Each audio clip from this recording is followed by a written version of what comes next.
সালাবা তো পাহাড়ের চূড়ায় উঠে সারা রাত কান্না করে, আল্লাহ মাফ করে দাও। সালাবা নবীর সামনে যাবে না, বড় লজ্জা, আল্লাহর ভয়। নবীর আদালতে আমি কেমনে দাঁড়াবো, এই ভয় পাহাড়ের চূড়ায় কান্না করে।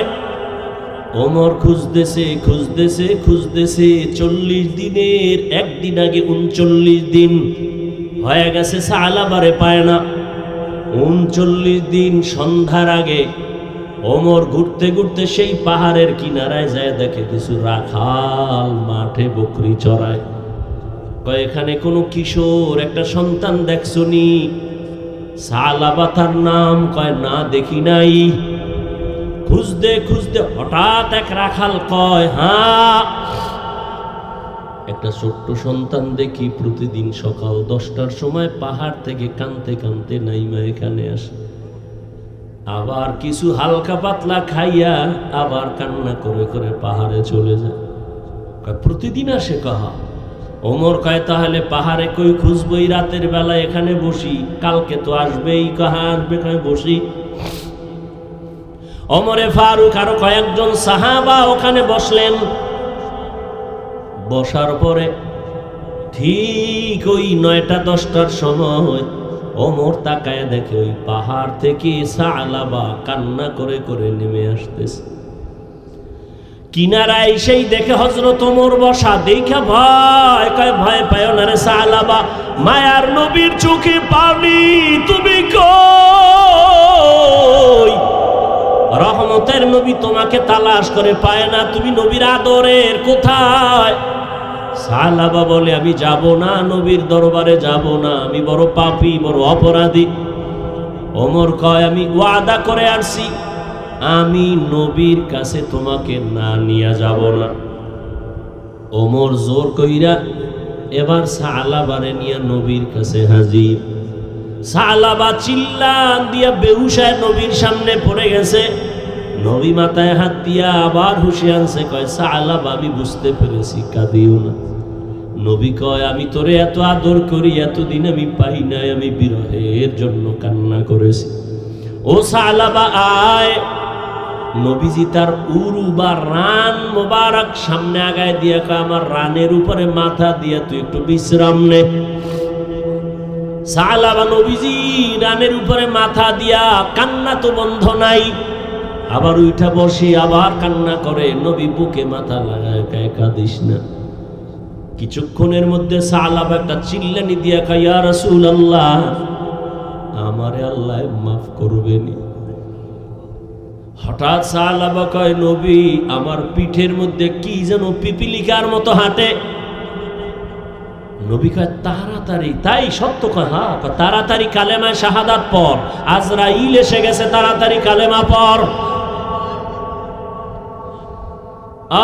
সালাবা কান্না করে আর কালেমা পড়ে। নবীর চোখেও পানি। আমার আদরের সালাবা একটু দেখতে পারলাম না, প্রায় 40 দিন কই? সালাবারে মাওলায় বুঝি নিয়ে যাইতেছেন। সালাবা নবীর হাতের মধ্যে ইন্তেকাল হয়ে গেল।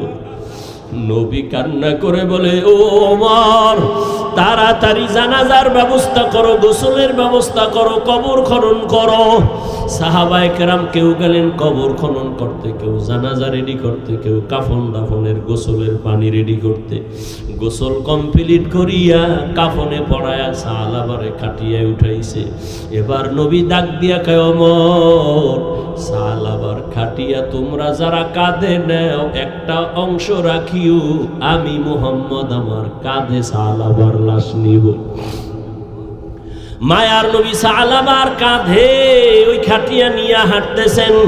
সবাই পায়ের পাতা পুরাটা জমিনে ভর কইরা হাঁটে, নবীজি বৃদ্ধাঙ্গুলের মাথা দিয়া ভর করে করে হাঁটে। ওমর ডাক দিয়া কয় ইয়া রাসূলুল্লাহ, এত বিশাল ময়দান, মানুষ তো দেখা যায় না, আপনি জানাজার ময়দানে যাবেন, কিন্তু আপনি আমরা তো পুরা পা ভর করে হাঁটি, আপনি আঙ্গুলের মাথা ভর করে হাঁটেন কেন কষ্ট করে? মায়ার নবী চিল্লানি দিয়া কয়, রে ওমর, সালাবার কপাল ভালো, দীর্ঘ 40 দিন কান্না করেছে, আমার মাওলা সালাবার উপরে এত রাজি। ওরে তোমরা তো দেখো না, আমি নবী তাকায়া দেখতেছি, এই সালাবার উপরে আল্লাহ এত খুশি। সালাবার জানাজা পড়ার জন্য লক্ষ লক্ষ ফেরেশতারা ময়দানে চলে আসছে।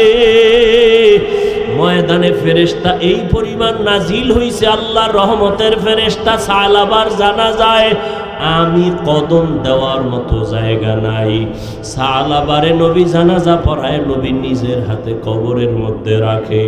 ও আমার কলিজার যুবক বাবারা, নবীর এত আদরের সাহাবী শুধু অনিচ্ছায় অজান্তে একটা বেগানার দিকে নজর পড়ে গেছে, তাও ইচ্ছা করে না। এই জন্য যদি 40 দিন পর্যন্ত নবীর থেকে আলাদা হয়ে পাহাড়ে গিয়া কান্না করে। ও আমার কলিজার যুবক, কত রাত্র মোবাইল নিয়ে বেগানার দিকে তাকাইয়া চোখের গুনাহ করেছে রে যুবক। ওরে পাও দুইটা যদি আগায়া দাও, আমি পায়ে ধরে বলি আর কত গুনাহ করবি রে বাবা। ওরে এখনো কি সময় হয় নাই তওবা করার? এখনো সময় আছে, 2 ফোঁটা চোখের পানি ছেড়ে কাঁদো আর মনে মনে আমার আল্লাহকে ডাক দাও।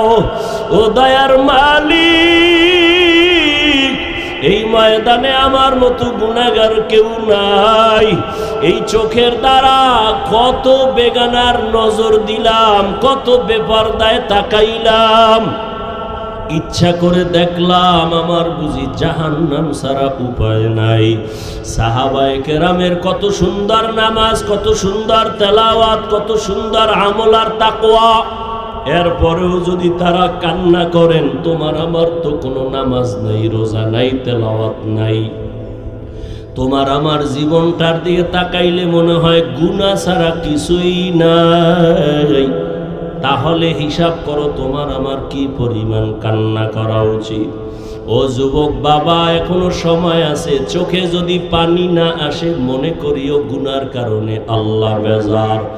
এখনো সময় থাকলে মা বাবার থেকে দোয়া নাও, উস্তাদের থেকে দোয়া নিও, ওলামায়ে কেরামের দোয়া নাও। মা বাবায় যদি দোয়া করিয়া দেয়, কপাল খুলে যাবে রে বাবা। যতই চালাকি আর বাহাদুরি করি না কেন, এই যে বয়ান করি, আমার মা বাবার দোয়া আর চোখের পানি ছাড়াই চেয়ারে বসতে পারি নাই।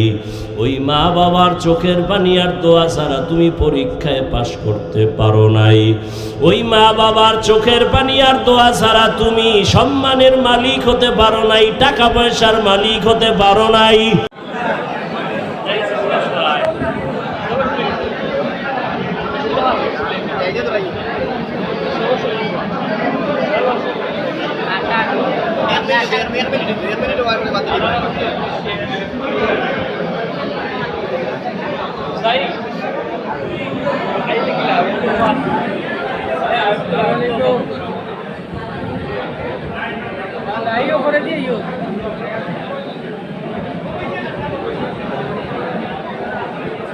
Vai,